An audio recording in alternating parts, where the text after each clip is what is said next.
در نگاه اول امکان داره واسط خیلی چیز غریبه ای باشه، ولی باید بهت بگم که تا الان 10 بار از کنارش رد شدی. این تجهیزی که شما الان دارین توی ویدیو میبینین اسمش مقاومت ترمزه که یه وظیفه فوق‌العاده حیاتی داره.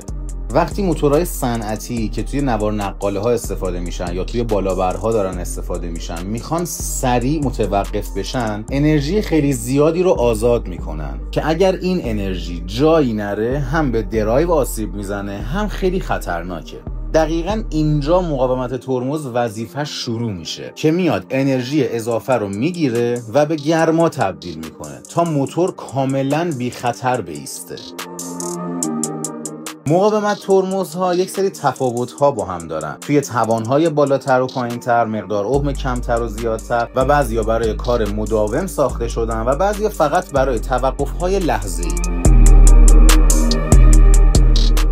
برای مثال این قطعه‌ای که شما دارید می‌بینید میتونه تا 1.5 کیلووات انرژی رو تبدیل به گرما کنه. یعنی حتی یک جرثقیل سنگین رو هم کاملاً ایمن متوقف میکنه. همونطور که گفتم مقاومت‌ها توی توان‌ها با هم دیگه تفاوت دارن که طبیعتاً هرچه توان بالاتر باشه مناسب توقف‌های سنگین و طولانی‌تره.